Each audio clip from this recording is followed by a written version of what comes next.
ओम साई राम। दोस्तों, आपका अपने चैनल नर्सिंग क्राइटेरिया में स्वागत है। और आज की वीडियो में हम वो 10 मिस्टेक्स देख रहे हैं जो कि नर्सेस को अवॉइड करनी चाहिए। यानी हम नर्सेस हैं तो हमसे कुछ ऐसी गलतियां हैं जो कि हॉस्पिटल ड्यूटी के दौरान हो जाती है, तो उसको हम कैसे अवॉइड कर सकते हैं और कैसे उनसे बच सकते हैं वो मैं आपको बताऊंगी। और ये मिस्टेक्स कॉमनली नर्सेस कर देते हैं अनजाने में। तो सबसे पहला पॉइंट है हमारा पेशेंट आइडेंटिफिकेशन चेक ना करना। हम बहुत बिजी होते हैं, कई बार ड्यूटी पर लेट आते हैं और उसकी वजह से क्या होता है कि हम जल्दी जल्दी से अपना काम शुरू कर देते हैं। तो सबसे पहले हर प्रोसीजर, मेडिसिन या ब्लड ट्रांसफ्यूज़न स्पेशली कह रही हूँ मैं, पेशेंट का नाम, आईडी बैंड और फाइल डिटेल्स चेक करना ज़रूरी है। गलत पेशेंट को ट्रीटमेंट देना एक सीरियस मेडिकल एरर है। यानी कि आपने, कई बार ऐसा होता है दो नाम की एक पेशेंट होते हैं, मतलब दो पेशेंट हैं, उनके नाम सेम है, तो तब बड़ा दिक्कत आती है और इसमें दवाइयाँ गलत चली जाती हैं। और ऐसा हॉस्पिटल्स में होता है। ठीक है, शिफ्ट करना था ओटी के लिए महेश शर्मा को और शिफ्ट कर दिया महेश वर्मा को। मतलब ऐसा ऐसा मेडिकल एरर्स हम लोग कर देते हैं, तो इनसे हमें बचना है। इसलिए इसके लिए क्या करना है, फ़ाइल प्रॉपर्ली देख लो, पेशेंट की अच्छी तरह से फाइल्स देख लो, नाम अच्छे से पूछ लो, पेशेंट का तकलीफ़ उसकी पूछ लो, उसको बार बार उससे यानी कि डबल चेक ट्रिपल चेक इसको करना है। और एक नर्स के बाद एक सेकेंड नर्स भी इस चीज़ को चेक करेगी। उसी तरह से ब्लड ट्रांसफ्यूज़न में भी मिस्टेक्स हो जाती हैं। कई बार हम गलत पेशेंट को ब्लड स्टार्ट कर देते हैं, मतलब उसका अच्छा खासा ब्लड है और ब्लड दे दिया आपने, उसको देना था जिसका हीमोग्लोबिन कम है, अनीमिया वाले पेशेंट को। और इस तरह की गलतियाँ आप इनसे कैसे बच सकते हो, जब आप चेक करोगे पेशेंट का आइडेंटिफिकेशन। हैंड हाइजीन स्किप करना अगला पॉइंट है हमारा। तो ड्यूटी के दौरान हाथ धोना छोड़ देना इन्फेक्शन स्प्रेड करता है, सबसे बड़ा रीज़न होता है। इन्फेक्शन का सबसे बड़ा रीज़न है हैंड हाइजीन ना करना। हैंड वॉश करो या हैंड सैनिटाइज़र का यूज़ करो। सिंपली तो हम हैंड सैनिटाइज़र का यूज़ करते हैं, हैंड रब होता है हॉस्पिटल्स में, हर पेशेंट के बेड साइड होता है। और नहीं भी है तो रखा ही होता है, हॉस्पिटल में होता है, तो वो आपको रेगुलर यूज़ करना चाहिए। दूसरी चीज़, जब आपने कुछ ऐसा प्रोसीजर कर दिया जिससे कि आपके हाथ पूरे गंदे हो गए हैं, फ्लूइड है, ब्लड है में, तब आपको हैंड वॉश कर लेना चाहिए, स्टेप्स यूज़ करनी चाहिए। हर पेशेंट कांटेक्ट से पहले और बाद में हैंड हाइजीन फॉलो करें। और कोई प्रोसीजर आप करते हो तो फिर उससे पहले और बाद में, ठीक है, पेशेंट का आपने बेड साइड टच किया उससे पहले बाद में। इससे क्या होता है ना, हम खुद को भी इन्फेक्शन से बचाते हैं और पेशेंट को भी बचाते हैं। देखो, कई बार हम खुद को ही क्या बोल रही हूँ मैं, इन्फेक्शन दे देते हैं। ठीक है, पेशेंट का तो चलो जो है सो है, वो तो बीमार है, लेकिन हम उसकी वजह से, हैंड हाइजीन परफॉर्म ना करने की वजह से, ये जो पर्सनल प्रोटेक्टिव इक्विपमेंट्स है इनको अवॉइड करने की वजह से, या जल्दी जल्दी अपना काम करने की वजह से खुद को ही अपनी बीमारियां दे देते हैं। ठीक है, अगला है डॉक्यूमेंटेशन डिले करना, यानी लेट करना। डॉक्यूमेंटेशन लेट करना मतलब लेट अपना जो फाइल्स का काम है वो लेट लेट कर देना। तो नोट्स लेट लिखना या incomplete documentation medico legal problem बना सकता है। जो काम किया वही टाइम पे डॉक्यूमेंट करें। कई बार हम ना प्रोसीजर करते हैं और सोचते हैं अरे लिख लेंगे, जाते टाइम कर लेंगे, तो ऐसा नहीं करना है। ये बहुत बड़ी आपको प्रॉब्लम में डाल सकता है। प्रॉपर हैंड ओवर देना है और ये जो आपका डॉक्यूमेंटेशन है साथ साथ करते रहना है। जो काम किया उसको साथ साथ नोट करो, वाइटल्स चेक करिए, साथ साथ लिख दो। फिर हम क्या होता है कि जब आपके पास 3-4 पेशेंट होते हैं ना, तो हम भूल भी जाते हैं कि किसका कितना बीपी था, कितना क्या था। हम डॉक्यूमेंट जब नहीं करते, और डॉक्यूमेंट करने से हमें खुद को भी याद रहता है कि हमने ये काम कर लिया है। और कई बार हम हो जाता है, ऐसा नहीं है कि कोई भूलेगा ही नहीं, कोई चीज़ भूल भी जाते हैं। और इसके अगर आप ऐसा प्रॉपर्ली करते हो ना, तो आप अगली शिफ्ट वाले स्टाफ को यानी हैंडओवर जब देते हो तो सब आपके पास क्लियर होता है कि हाँ भाई मैंने ये किया है और आपको ये करना है। आपकी शिफ्ट में इस टाइम पे डॉक्टर ने बोला है, तो आपको, मैं ये काम आपको दे रही हूँ, मुझे बताया था, तो आपको ये करना है। ठीक है, कम से कम आप अपना रिस्पॉन्सिबिलिटी से फ्री हो गए कि मैंने भाई हैंडओवर प्रॉपर दे दिया है। और वो हैंडओवर सिर्फ वर्बल नहीं है, रिटन में भी है। वाइटल्स इग्नोर करना, हाँ ये बहुत होता है। जब पेशेंट रश ज़्यादा होता है, न्यू एडमिशन्स आ रही होती हैं, तो क्या करते हैं हम वाइटल इग्नोर कर देते हैं कि छोड़ो बस क्या करना है। तो ये आपको नहीं करना है। चाहे आप अपने अगले किसी स्टाफ को बोल दो कि वाइटल नोट करके लिख लो फटाफट से, ठीक है, या फ़ोन में नोट कर लो अपने, लेकिन वाइटल्स को इग्नोर नहीं करना है। वाइटल्स को कैजुअली लेना डेंजरस हो सकता है। ठीक है, स्मॉल चेंजेस भी पेशेंट की पेशेंट कंडीशन को अर्ली वार्निंग हो सकता है। ठीक है, तो यहाँ पर ही मैं आपको एक चीज़ बताती हूँ वाइटल्स में, कि कई बार पेशेंट ना हाई ब्लड प्रेशर के होते हैं और हम सोचते हैं कि चलो ठीक है, नहीं देखा होगा 140 बीपी, लेकिन आपने चेक नहीं किया और पेशेंट का बीपी पहुँच रहा है 200 से भी ऊपर, तो क्या इसके अगले कॉम्प्लिकेशन हो सकते हैं, वो हम सोच भी नहीं सकते। पेशेंट को स्ट्रोक हो सकता है, ब्रेन स्ट्रोक हो सकता है। ठीक है, तो हमको इन चीज़ों को ध्यान में रखना है कि जैसे कि जो आपके पेशेंट स्पेशली शुगर के हैं, बीपी के हैं, उनका वाइटल्स आप टाइमली नोट कर लो। जैसे आई शिफ्ट में कर लिया, शुगर वाले पेशेंट को कभी देखना आप एकदम से शुगर बहुत बड़ी होती है, उनको स्वेटिंग हो रही होती है, हाँ, चक्कर आ रहा होता है, वो बोलते हैं हमें चक्कर आ रहा, हम देख नहीं रहे कि उसकी शुगर कितनी है, तो आते ही उसकी सबसे पहले शुगर देखो कि कहीं हाइपोग्लाइसीमिक पेशेंट तो नहीं हो गया है हमारा, बहुत ज़्यादा हाइपोग्लाइसीमिया में तो नहीं है। तो क्या कर सकते हो, जैसे ही पेशेंट का शुगर लेवल कम है हमारे, है ना, तो साथ साथ उसको अपना जो डेक्सट्रोज है, IV फ्लूइड है, ठीक है, D25 हम देते हैं ना, तो वो आप फटाफट से दे सकते हो और पेशेंट को किसी भी तरह की कॉम्प्लिकेशन से, कोई भी रिस्क जो है उससे आप हमारे मरीज को बचा सकते हो। अब है दूसरा पॉइंट, 5th नंबर का, कम्युनिकेशन गैप। डॉक्टर पेशेंट या फैमिली के साथ इनकम्प्लीट इन्फॉर्मेशन शेयर करना गलत डिसीज़न ले आता है। तो ये SBER यानी कि situation background assessment recommendation format का यूज़ इसमें हमें करना है। इसको समझाती हूँ।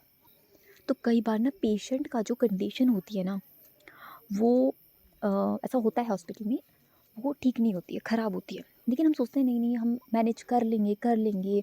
नर्सेज अपने लेवल पे थोड़ा सा, यानी जुगाड़ करने का हमको होता ही है कि हम कर लेंगे, कर लेते हैं वैसे नर्सेज मैनेज, लेकिन कई बार हम लेट करते करते ना कई बार बहुत लेट हो जाता है और पेशेंट जो है वो डेड स्टेट पे आ जाता है कि अब हम उसको नहीं बचा सकते। तो ऐसा क्यों हुआ? ऐसा क्यों हुआ? क्योंकि आपने डॉक्टर को टाइमली नहीं बताया कि पेशेंट की जो स्थिति है वो ठीक नहीं है। जब आपको लग रहा है कि हमारा पेशेंट ठीक नहीं है और कुछ ये डिसोरिएंट हो रहा है और हालत इसकी ठीक नहीं है, इसको अभी हम अपने तरीके से मैनेज नहीं कर सकते, डॉक्टर को बुलाना ही चाहिए और साथ में पेशेंट के जो अटेंडेंट्स हैं उनको भी बताना है कि पेशेंट की जो आपका जो मरीज़ है हमारे पास, उसकी स्थिति ठीक नहीं है। आप बाहर ही बैठे रहो, उनको बाहर ही बुला लेना है ताकि वो भी मेंटली बेचारे प्रिपेयर हो जाएँ।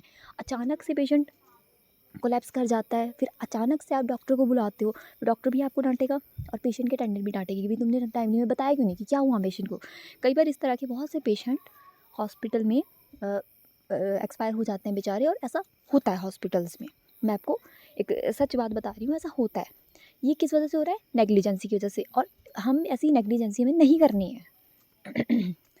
तो सिचुएशन, बैकग्राउंड, असेसमेंट, रिकमेंडेशन, ये जो है चीज़ें ये आपको फॉलो करनी है, लेकिन है कि कम्युनिकेशन को आपको बिल्कुल नहीं छोड़ना है। कम्युनिकेट करना है, अपने सीनियर स्टाफ को बताओ। आपको जैसे पेशेंट कोई मिला है तो सबसे पहले क्या करोगे आप? अपने सीनियर स्टाफ को बताओ पेशेंट ठीक नहीं है। वो देखेगा, उसको लगेगा नहीं भाई हमारे ये बस में नहीं है, इसको डॉक्टर को हमें बुलाना ही पड़ेगा।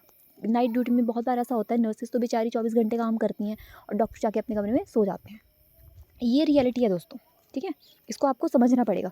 तो कैसे भी करके अपने डॉक्टर को बुलाओ, उनको उठाओ कि भाई उठो, देखो और मैनेज करो हमारे पेशेंट को। ड्यूटी आपकी है, ठीक है? उसके बाद आपका मेडिकल एरर्स कैसे होते हैं? मेडिसिन के एरर की भी हो जाते हैं। तो डोज़, रूट, टाइम या ड्रग नाम गलत दे देना या कॉमन बट डेंजरस मिस्टेक्स हैं ये। 10 राइट जो है मेडिसिन्स के, आप पढ़ते हो फंडामेंटल ऑफ नर्सिंग में, फर्स्ट ईयर्स में पढ़ते हैं बच्चे। फर्स्ट ईयर में हो आप तो आपको पता ही है, और बाकी जो नर्सेज हैं उन्हें तो पता ही है। तो इनको फॉलो ज़रूर करना है दोस्तों। ये तो कॉमन सी चीज़ है, ये मुझे नहीं लगता इसको समझाने की ज़रूरत है। डोज़ सही जानी चाहिए मरीज़ को, बच्चा है तो बच्चे की डोज़ में देनी है, वो नहीं कि एडल्ट डोज़ चली गई बेचारे को। रूट सही होना चाहिए, IM है तो IM ही देना है, IV नहीं देना है। कई बार IM इंजेक्शन हम IV दे देते हैं, जो प्रिस्क्रिप्शन में है वही देना है। टाइम पे दवाई देना है, ऐसा नहीं 4 बजे बोली थी और 8 बजे दे रहे हो। ये भी फिर क्या है कि पेशेंट की कंडीशन इससे इम्प्रूव नहीं होती है। हम सोचते हैं क्यों इम्प्रूव नहीं हो रहा है, क्यों अच्छा आउटपुट नहीं आ रहा है पेशेंट का, क्यों? क्योंकि हमारा डोज, रूट, टाइम कई बार गलत हो जाता है, और दवाई का नाम और लुक अलाइक ड्रग्स, ठीक है? और हम पढ़ते हैं ना लुक अलाइक ड्रग्स जो सेम सेम दिखती है, वो भी आपको ध्यान में रखना है कि दवाई का आप नाम प्रॉपर्ली पढ़ लो, जो दवाइयाँ लुक अलाइक है, या फिर साउंड अलाइक ड्रग्स जिनका नाम भी सेम है। कई बार डॉक्टर बोलते हैं इसको DNS लगा दो, DNS, और नर्स ने क्या सुना? NS लगा दो। ऐसा हो जाता है। 7th नंबर का हमारा पॉइंट है इक्विपमेंट्स चेक ना करना। इक्विपमेंट्स हॉस्पिटल में होता है, हम यूज़ करते हैं आर्टिकल्स, अपने सामान देखते रहते हैं। तो इसमें ये मेरे साथ हुआ था, ये मैं आपको रियल इंसिडेंस अपना बताऊंगी अब यहाँ पे, और इससे आप सतर्क हो जाना। आईवी पंप, ठीक है, जो इन्फ्यूज़न हम लगाते हैं, oxygen cylinder, suction machine check ना करना। और जब इमरजेंसी आती है, इमरजेंसी में प्रॉब्लम क्रिएट कर सकता है, हमेशा यूज़ से पहले चेक करें। वैसे तो हर शिफ्ट में जो नर्स की ड्यूटी है, असाइन आपको किया गया है कि भाई आपको सक्शन मशीन देखनी है, आपको ऑक्सीजन सिलेंडर देखना है, आपको इन्फ्यूज़न पंप्स चेक करने हैं, आपको नेबुलाइज़र मशीन देखनी है, तो वो आपको देखनी ही देखनी है, उसको आपको इग्नोर नहीं करना है, ठीक है दोस्तों। तो यहाँ पे जो सच चीज़ है ना दोस्तों, वो ये है कि जब जिस चीज़ की ज़रूरत होती है ना, उस टाइम पे वो चीज़ चलती ही नहीं है, काम ही नहीं करती। एक बार मेरे साथ हुआ था ऐसा, ऑक्सीजन सिलेंडर के लिए बोला और ऑक्सीजन सिलेंडर खाली था। तो उस टाइम पे हमारी पुंगी बच जाती है, और सब लोग किसी को कुछ नहीं बोलेंगे, सब लोग नर्सिस पे ही ब्लेम डालते हैं, क्योंकि हमारे पास 100 काम होते हैं और 100 के 100 काम हमारे को दिए हुए हैं, कि नर्सिस के ऊपर जो बर्डन है ना, वो बहुत ज़्यादा है। तो इसीलिए आप ड्यूटी पर आने से पहले ही प्रिपेयर रहो मेंटली, कि ये चीज़ें, तो यानी जो चीज़ ज़रूरी है वो तो देखना है, सक्शन मशीन आपको चेक करना है, ठीक है, ऑक्सीजन सिलेंडर आपको चेक करना है, चला के देख लेना पहले कि खाली तो नहीं है कहीं। और जो इन्फ्यूज़न पंप्स होते हैं वो, इसके अलावा जो भी आपको लगता है कि हाँ ये चीज़ें वर्किंग में होनी चाहिए, हमारे पास सिरिंजेस प्रॉपर होनी चाहिए, इक्विपमेंट्स आप देख लो। सिर्फ इक्विपमेंट्स तक की बात नहीं है दोस्तों, जो सामान भी होता है ना, वो भी अगर आपके पास अवेलेबल नहीं है उस टाइम पे। एक बार मेरे साथ हुआ था, एविल इंजेक्शन स्टॉक में ख़त्म हो गए थे, और पेशेंट आ गया था एलर्जी का, उसको किसी ने, कीड़े ने, मक्खी ने काट लिया था, खारिश उसको हो गई थी। तो डॉक्टर ने कहा कि एविल डेक्सोना दे दो, तो डेक्सोना मैंने लगा दिया, लेकिन एविल था ही नहीं। तो उसके लिए भी कितनी डांट फिर हम लोगों को सुननी पड़ती है, आप देख सकते हो। तो आते ही अपना जो असाइनमेंट्स है वो देख लो कि स्टॉक में क्या चीज़ कम है। कम से कम 5-6 जो मेडिसिन है ना, वो 5-6 तो होनी ही चाहिए एट अ टाइम पे। और बाद में अपना इन्वेंट्री आप फिल करते रहो, ठीक है, इंडेंट से सामान लेते रहो। तो इक्विपमेंट्स चेक नहीं करने की भी गलती हम ऐसे ही कर देते हैं कई बार में। ये चीज़ें जो हैं वो हवा हवाई में हो जाती हैं, कि चलो छोड़ो क्या करना, सब कुछ पूरा होगा, लेकिन जब ज़रूरत होती है तब बहुत मुश्किल पड़ जाती है उस टाइम पे। पेशेंट प्राइवेसी ब्रेक करना अगला पॉइंट है। इसका है कि कॉन्फिडेंशियल इंफॉर्मेशन दूसरों के सामने डिस्कस करना प्रोफेशनल एथिक्स के अगेंस्ट है, और कॉन्फिडेंशियलिटी रूल का रिस्पेक्ट करें। इसको हिप्पा कहते हैं, हिप्पा।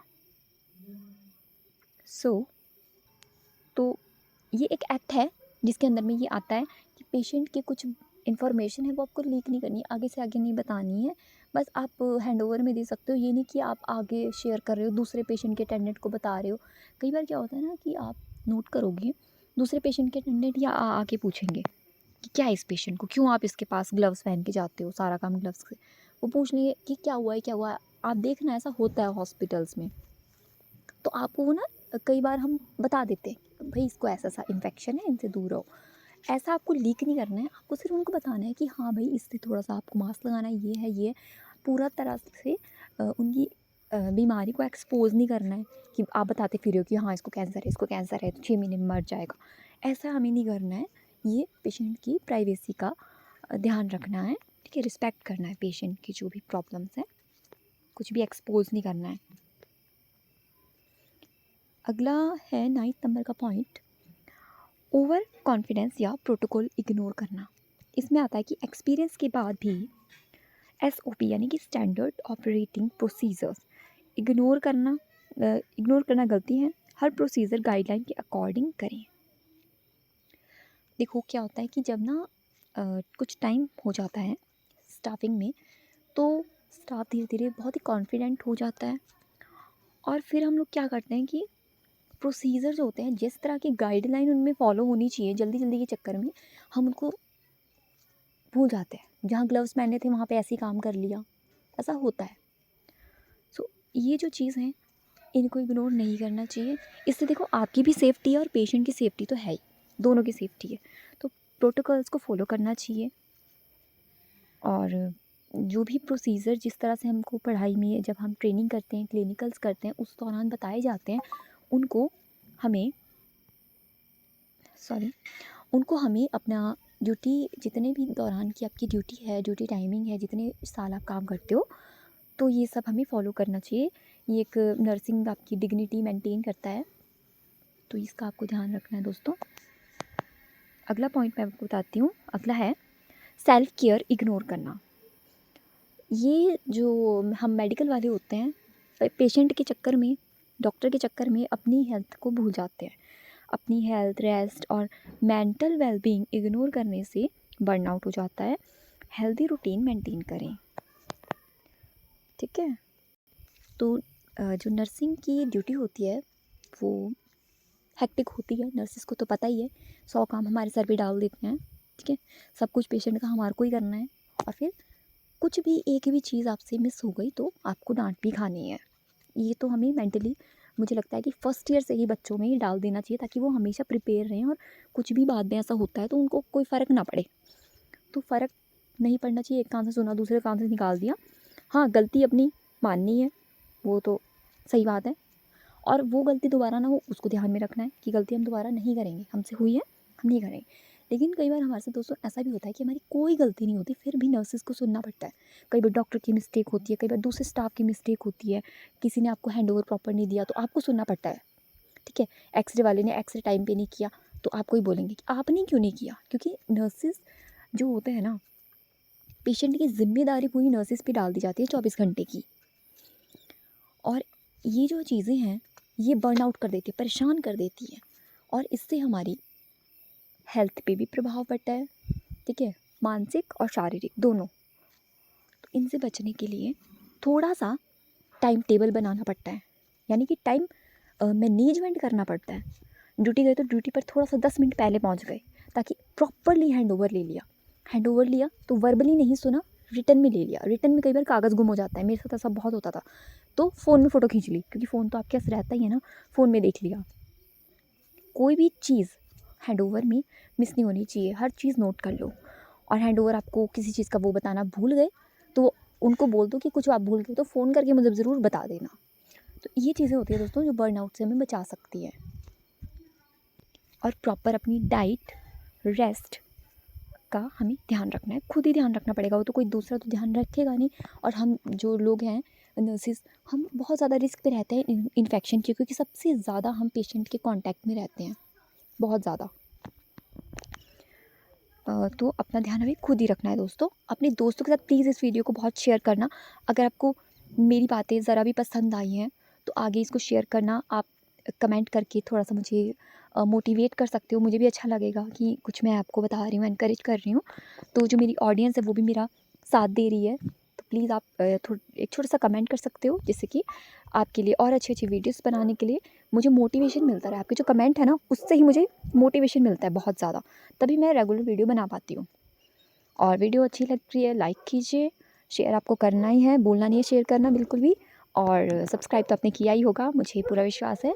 नहीं किया तो अभी कर दीजिए। Thank you.